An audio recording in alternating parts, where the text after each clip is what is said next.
ఏపీలో అధికార టీడీపీ కూటమి విపక్ష వైసీపీల మధ్య ఉప్పు నిప్పుల వ్యవహారం ఉంటుంది అన్నది తెలిసిందే. అది ఈ రోజున కాదు, 2014 నుంచి అలాగే పరిస్థితి ఉంటోంది. అధికారంలో ఉన్న పార్టీ విపక్షాన్ని లెక్క చేయదు, విపక్షంలో ఉన్న పార్టీ అధికారంలో ఉన్న వారిని పట్టించుకోదు. ఇలా జగన్ చంద్రబాబుల మధ్య రాజకీయం సాగుతూనే ఉంది. చంద్రబాబు సీఎంగా ఉన్నప్పుడు జగన్ని విపక్ష నేతగా గౌరవించలేదని వైసీపీ ఆరోపిస్తోంది. అదే జగన్ సీఎంగా ఉంటే బాబుకి గౌరవం ఇవ్వలేదని టీడీపీ అంటోంది. ముఖ్యమంత్రి విపక్ష నాయకుడు ఎదురుపొదురుగా కలిసినది కూడా ఎప్పుడూ పెద్దగా లేదు. అసెంబ్లీ సమావేశాల సందర్భంగానే గతంలో కలిసేవారు. ఇక 2024లో కూటమి ప్రభుత్వం వచ్చాక జగన్ అసెంబ్లీకే వెళ్లడం లేదు. దాంతో ఆ విధంగానూ ఎవరూ కలుసుకునే ఛాన్స్ లేదని అంటున్నారు. ఇక చంద్రబాబు విపక్షంలో ఉన్నప్పుడు లేఖలు రాసేవారు. అయితే ప్రభుత్వ ప్రధాన కార్యదర్శికి, డీజీపీకి ఉద్దేశిస్తూ ఆయన లేఖలు రాస్తూ ఉండేవారు. అంతే తప్ప సీఎంగా జగన్కి మాత్రం రాసేవారు కాదని చెబుతారు.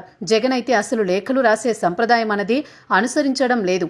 ఆయన ఏం చెప్పాలనుకున్నా మీడియా ముఖంగానే చెబుతారు. అయితే వైసీపీలో ఆ బాధ్యతను సీనియర్ నాయకుడు, శాసనమండలి ప్రతిపక్ష నాయకుడైన బొత్స సత్యనారాయణ తీసుకున్నారు. ఆయన నేరుగా సీఎంకే లేఖలు రాస్తున్నారు. ముఖ్యమంత్రి చంద్రబాబు గారికి ఇట్లు శాసనమండలి ప్రధాన ప్రతిపక్ష నాయకుడు అంటూ బొత్స లేఖలు సంధిస్తున్నారు. ఉమ్మడి ఏపీలో సీనియర్ బీజేపీ నేతగా అప్పట్లో బండారు దత్తాత్రేయ ప్రభుత్వానికి లేఖలు రాసేవారు. ఎవరూ సీఎంగా ఉన్నా ప్రజా సమస్యల మీద లేఖలు సంధిస్తూ ఉండేవారు. ఆ విధంగా ఆయన రికార్డు స్థాయిలో లేఖలు రాసిన వారుగా పేరు తెచ్చుకున్నారు. బొత్స ఇప్పుడు ఆ మాదిరిగా తన హుందాతనానికి, పెద్దరికానికి పదురు పెడుతున్నారా అన్న చర్చ వస్తోంది.